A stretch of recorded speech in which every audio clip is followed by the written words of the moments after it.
Hello everyone and welcome back to the Belgian Beer Brothers channel. My name is Cedric and today we are going to talk about another beer. Of course, what else would we talk about? But this is another beer with, well actually it's not a beer with a lot of history, but it's a beer about a lot of history. As you guys know, I am from Antwerp, Belgium, and we do have the reputation of being a bit cocky and a bit chauvinistic, and I cannot say that we aren't. We are mainly very proud of our heritage and of our history. So this beer actually came to be because a fraternity of Antwerp students in Leuven, another university city, was founded in 1959, and in 2009 they wanted to celebrate their 50th anniversary, and they talked to a brewery about brewing a beer for them, and they wanted a very classic triple. Now apparently Antwerp icons always want a very classic triple. I remember Radio Minerva that brought out a beer this year, so 13 years later, but they also wanted a very classic triple. Now these students, of course the recent generation of students, wanted to have a beer, and they called it Semini's AKSIEdent, which is actually, I love that name because it's a very clever name. There is a lot in that name. Let's start with Semini. Semini is not a very well-known name, and even in Antwerp I find that many people don't know that name anymore. But Semini is actually an old god, and it's a bas relief placed above the entry gate of Steen, the stone castle near the Schelde in Antwerp. And above the entry gate there is this tiny bas relief. I believe it's about 1.5 by 2 feet, not bigger than that, and not much of it is left. Now if you look at the shape on the label, I will of course put it up here somewhere, that's basically all that's left of it. But it is said that the bas relief was actually added to the wall because it predates the castle by centuries. It is even estimated that the sculpture actually dates back to the 1st century or the 2nd century after Christ. So it's almost 2000 years old. Semini was originally, well, it is also Latin for seed or offspring. So remember the biblical tale of Abraham and Semini, or Abraham and Semini. That's Abraham and his offspring, or Abraham spreading his seed. Now, researchers found that this might even originate from the Gallo-Roman rod Priapus, or Priapus. If you think you've heard that name before, remember the Priapism. Some men will have had that once in their life. And Priapus was also often found above doorways, pathways, entryways, and he was just like Semini, or Godchumenas as we call him here. Priapus was also a fertility god, and he was placed above doorways to embark prosperity upon the people entering through there. Funny thing is, actually, I once read a book, my brother is an Antwerp historian, I once read a book that links the modern garden gnomes to Papa Semini and the old god Priapus, and that they were actually derived from the fertility gods and are also a sign of prosperity. But that's gonna take us way far from here. So Semini is actually the fertility god. Now AKSIEdent you'll see that it's written in a very weird way, even for us Flemish or Dutch speaking people. In the word accident, they put in an acronym, the acronym AKSIE, and AKSIE is actually Flemish for action. AKSIE, AKSIE, is an acronym for a non-profit organization that fights for the preservation of Papa Semini himself, and it stands for Antwerpse Comité Semini in Ere, or the Antwerp Committee to restore Semini in his honor. Of course, we will never be able to restore him, and that would not be okay as well. But now, the second part that accident actually refers to, well, there are three parts. The second part is that 3 of the 4 friends from the fraternity had a car accident on the way to the first tasting of the first brew, and on the way to, not the way back. So, accidents, yeah. But there's a broader meaning, and that is that in the 16th century, so in 1584-85, the Spanish Inquisition happened also in Antwerp. It lasted about 14 months, and it caused a lot of the Antwerp intelligence, a lot of scientists, a lot of cultural leaders to flee to Amsterdam. And before that, Amsterdam was a small town, and partially the Antwerp intelligentsia contributed to Amsterdam becoming as large as it is right now. During the Spanish Inquisition, a lot of Christian and Catholic depictions were removed. The cathedral suffered some serious blows, but also in Antwerp we have a lot of Mary statues on the corners of streets and in the walls of houses, everywhere you look. A lot of those were removed, and a few years later, in 1587, when the Spanish were long gone, the Jesuits and the other clerical movements came back, and they reacted by removing a whole lot of non-Catholic or non-Christian depictions and actually replacing them. In the legend of Antwerp, and I'm not going to tell that here because it's going to be a very long story otherwise, but there is the story of Brabo and Antigoon, and for example, Brabo was removed from City Hall and replaced by a Mother Mary, a Virgin Mary.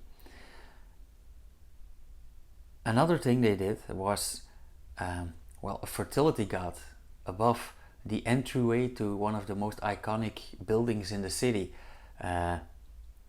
That was just not done. That was so impossible for these Jesuits and these Catholics that,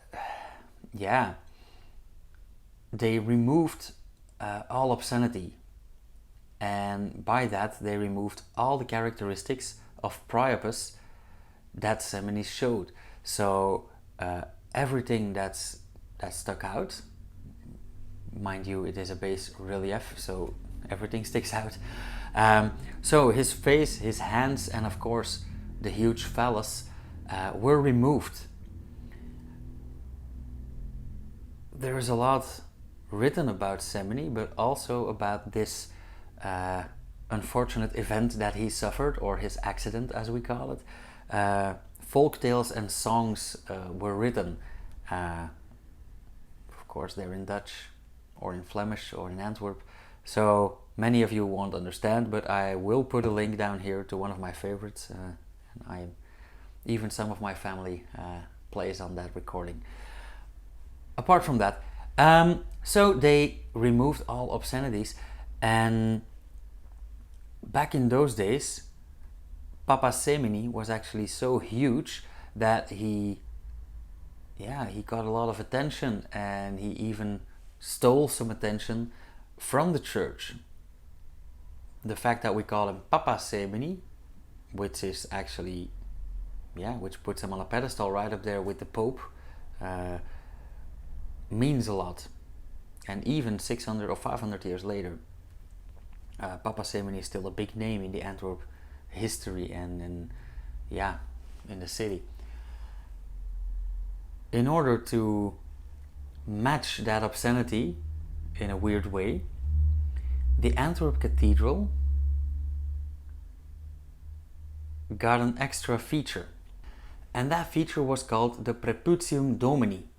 Preputium Domini is Latin for basically Jesus' foreskin. So yes, we have some huge clerics buried in our cathedral. It's also a huge cathedral. Napoleon put his horses in our cathedral one day, and we also have Jesus' foreskin, or so the story goes. But that's how far the church would go to match the obscenity of our people's father, so to speak. So that's where the name Semini's accident comes from. So we have the car accident, Semini's unfortunate event, the god Semini or god Chuminas. If you're ever in Antwerp and you hear an old Antwerp, an old Antwerpian, doesn't matter if it's a man or a woman, and you hear them curse, they probably say Godverdomme or God Chuminas. And God Chuminas actually refers to God Gymnastics because of the shape he's depicted in. They call him, God Chuminas, God Gymnastics. Okay, next up, the brewery. This beer is brewed in a rather small brewery, I'd say.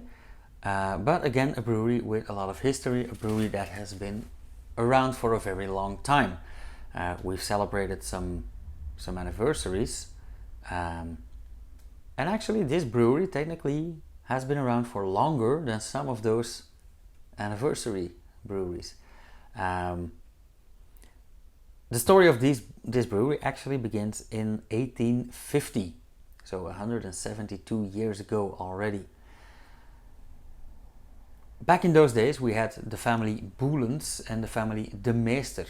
And we are talking about the Boelens brewery. But the family Boelens was a family of grain traders, of malters, of brewers, and they had their factory and their brewery in Lokeren in East Flanders. And we have family De Meester, who also owned a brewery called De Valk in Belzele, which is about 6 miles from Lokeren. And as was a custom in those days, oftentimes families meet at the Brewers Guild ball or whatever, and they get married. So in this case, a man from the De Meester family and a woman from the Boelens family get married and move to Belzele, and they start brewery De Meester Boelens, and they found this brewery in the Kerkstraat or Church Street. All goes well up until 1897, when the founder, so Mr. De Meester, and I couldn't find his first name, he comes to pass, unfortunately, but they have no offspring. So his wife, Lady Boelens, asks her brother in Lokeren from the other brewery if one of his sons would be interested to run the brewery. And apparently one of his sons, Henri or Henry, is in fact interested. Now, Henry does take over and he changes the name from Brewery De Meester Boelens to Brewery H. Henri Boelens, despite also being married to Maria De Meester from the other family. So he actually just erases his wife's name, puts his name first. On the old bottles you will see H. Boelens. Now we just talk about Brewery Boelens. The H has dropped, but hasn't been for years. So around 1897, 1898, Henri Boelens takes over. And of course a lot happens. It is early 1900s now. So the war breaks out, and in 1915 the Germans come in and seize all copper from the kettles. Now, the family Boelens was quite lucky because they still had their brewery in Lokeren, and Lokeren got permission to keep brewing, and the brewery in Belzele actually took in the beer from Lokeren and they kept bottling the beer. Now, over the years, things settle down, another war happens. Somewhere in the early 1940s, Henry dies, and his oldest son, Hubert, takes over, so the brewery is still H. Boelens. And in 1945, after the war, they didn't immediately start up the brewing. I think they didn't feel like brewing at that time anymore after 2 wars, and so they kept the bottling line up and running. But the brewery also functioned as a distribution center for beers from other breweries or their own other brewery, and a lot of lemonades. Also, the Boelens family owned a lot of pubs and bars, and they distributed the lemonades that they bottled to their pubs, so money did keep coming in.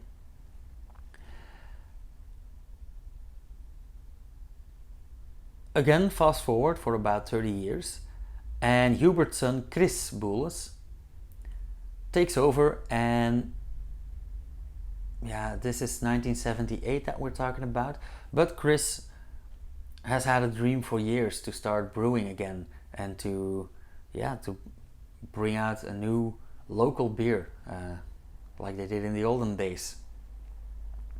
He takes over in 1978, and of course, to start brewing you need a brew house, so he installs a brew house and some fermentation tanks and some maturing tanks, and basically builds a brewery. And in 1993 he finally starts brewing again. They start off with a local beer, but a few years later, in 2011, brewery seems to be successful, and they install a new brew house with a 50 hectoliters a day capacity and some more fermenters, and they start taking on commission brews. They expand their brewing, but they just keep their own beers and then brew a lot of commission beers for other organizations. For example, VZW AKSIEdent and the fraternity Semini. In 2009, so 2 years before the new brewery, they already started brewing Semini's AKSIEdent, so they were already commissioning. But they kept growing, and now they mainly brew commission beers. And if you have a recipe or you want to talk about a recipe, you can just contact them, and they mainly brew commission beers in small batches of 500, 2000 and 4000 liters. So that's not huge actually. In 2016, Chris's son, Yannick, joined the brewery, and by doing so, this is the 4th generation to lead, or to almost lead, Brewery Boelens. And apparently they're doing quite well. Enough about the brewery, now about the beer. As I said, this is developed for the 50th anniversary of a fraternity, and they wanted a very classic triple because they are all about history, and they wanted a beer from the olden days. So let's have a taste. This is a very simple long neck bottle. They do have a branded bottle cap, Brewery Boelens. It's very simple, but it is branded. What does this say here? They do have the Semini, the shield, with on one side the Steenkastel in Antwerp, which is, I believe, also on the Antwerp shield, and on the other side their signature. Semini is the god statue or bas relief that's embedded above the gate from its stain in Antwerp. It's a fertility symbol. About 1587, the statue got robbed of his phallus by the Jesuits. This was the inspiration source for some students in Leuven in the year 58-59 to start a new Antwerp fraternity with the name Semini. This beer is brewed and bottled by Brewery Boelens. 8.5%. Oh, cool. I thought it was an 8 or an 8.2. It is an 8.5 apparently. And yeah, I love how simple this label is. Also with the red target where his fallacy used to be. Quite original. I love how they modernized this logo in a very, very historically accurate and beautiful way. Ooh, immediately a lot of hoppy aromas and a lot of yeasty aromas. I get mainly a lot of yeast and slightly spicy.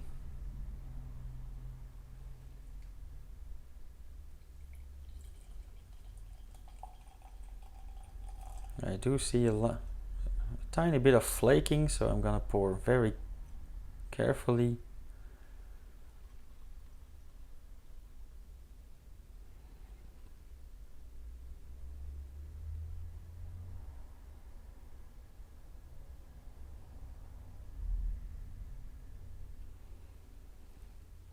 Yeah, I'm gonna leave the yeast in there. Quite a bit of residue.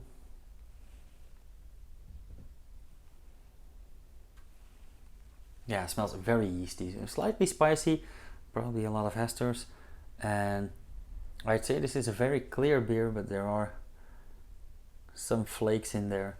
A nice golden blonde, very thick head of foam, very dense foam, nice and white.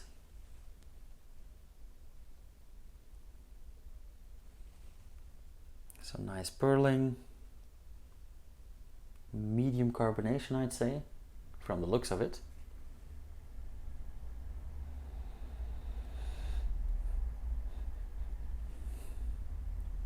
Maybe a tiny hint of licorice, but mainly, yeah, a very, very, very old classic triple aroma. Somewhere between sweet and dry.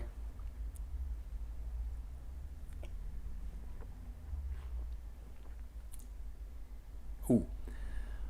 There is absolutely no hint of sweetness to be found in the taste.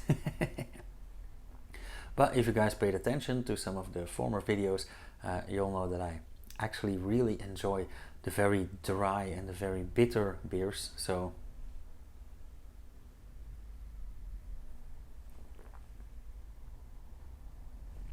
oh yeah.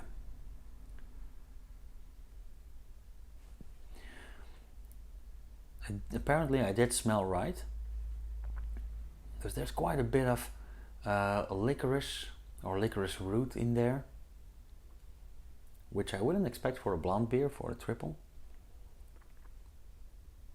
And it is very bitter, very dry, very well fermented. I think there is no rest sugar anywhere to be found there. Again, this is a slightly older bottle. I think it's just past its due date. And if I look at the residue, I'm guessing that it is re-fermented on the bottle. So yeah, no sugar left there.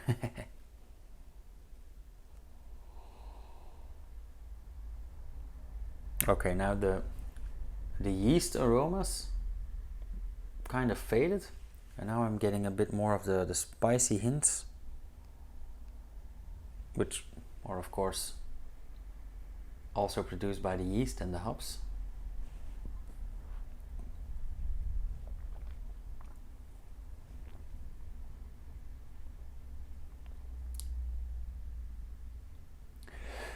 Oh, this is a lovely beer.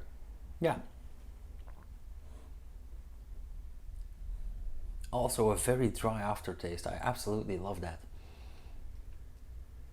This is a beer that I would love after a long walk. You guys know that I'm a climber and I'm a hiker, so after a long walk in the woods or something, I would love one of these. Reminds me of like pine forest. Also a slight hint of pine cones in the smell there.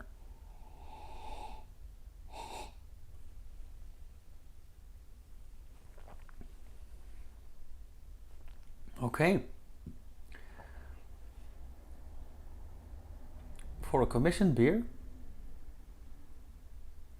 this is actually a very well made beer.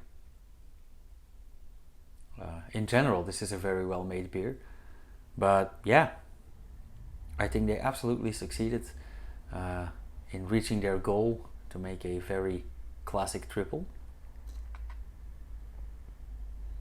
This is a nice bitter dry triple with that tiny sweet edge. I can't say sweet edge, it's more of a refreshing edge actually. It's absolutely not to be compared to the big triples that we have these days, like the Carmelite Triple d'Anvers, Westmalle triple, the mother of all triples. It's a completely different, kind of triple. So I'm gonna leave it at that. I'm gonna savor this beer for quite a while as I work on. If you get your hands on one of these, pick one up. I know you Belgian guys out there, you will find it. If I can find it in the north of Antwerp, you guys can find it anywhere as well. Mainly the guys in East Flanders, because it's brewed there. If you like this video, let me know. Hit the thumbs up. If you want to see more, subscribe, hit the bell icon. As usual, you'll get notified. And if you have any questions, just let me know. Put them down in the comments. If you have any tips or hints, I'll be glad to listen. Cheers, you guys. See you in the next video.